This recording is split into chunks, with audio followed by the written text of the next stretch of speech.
অবশেষে জানা গেল সেনাবাহিনী কেন গোপালগঞ্জের মানুষের উপরে গুলি চালাইছিল। সেনাবাহিনীর বক্তব্য হচ্ছে তাদের আত্মরক্ষার স্বার্থে গোপালগঞ্জের সাধারণ মানুষের উপরে তারা গুলি চালাইতে বাধ্য হয়েছে। কিন্তু আমার প্রশ্ন হচ্ছে, যেদিন ব্যারিস্টার ফোহাদ সেনাবাহিনীর ক্যান্টনমেন্ট উড়িয়ে দেওয়ার হুমকি দিছিল, ওই দিন কি সেনাবাহিনীর নিরাপত্তার হুমকি ছিল না? আত্মরক্ষার হুমকি ছিল না? যেদিন হাসনাত আবদুল্লাহ সেনাবাহিনীর বিরুদ্ধে যুদ্ধ ঘোষণা করলো, সেদিন কি সেনাবাহিনীর জীবনের নিরাপত্তার হুমকি ছিল না? যেদিন আসিফ ভুঁইয়া সশস্ত্র যুদ্ধের ঘোষণা দিছিল, ওই দিন কি সেনাবাহিনীর জীবনের নিরাপত্তা ছিল না?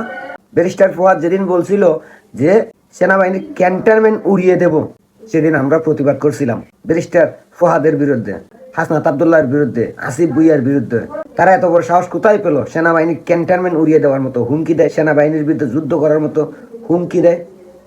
সেদিন যদি ব্যারিস্টার ফোহাদ, হাসনাত আবদুল্লাহ, আসিফ ভুঁইয়া সত্যি সত্যি সেনাবাহিনীর সাথে যুদ্ধ করতো, ক্যান্টনমেন্ট উড়িয়ে দিত, তাহলে হয়তো আজকে গর্ব করে বলতাম যে আমার দেশের সেনাবাহিনী দেশপ্রেমিক ছিল, দেশের জন্য জীবন দিছে।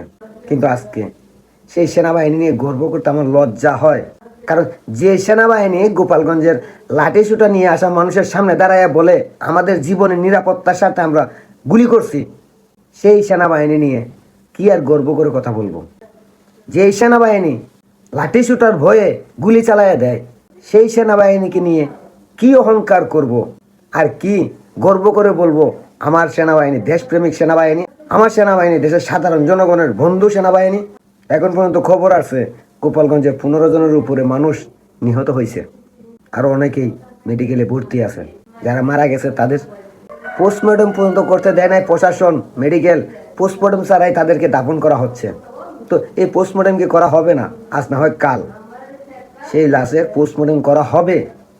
কিন্তু আমার লজ্জা হচ্ছে আজকে সেনাবাহিনী নিয়ে আমি যে এতগুলো ভিডিও বানাইলাম সেনাবাহিনীর পক্ষে, দেশপ্রেমিক সেনাবাহিনী বলে, দেশের গর্ব অহংকার বলে, সেই বলাগুলোর জন্য আজকে আমার লজ্জা হচ্ছে যে সেনাবাহিনী নিরস্ত্র গোপালগঞ্জবাসীর উপর নির্বিচারে গুলি চালাইয়া বলে আমাদের জীবনের নিরাপত্তার জন্য আমরা গুলি চালাইছি।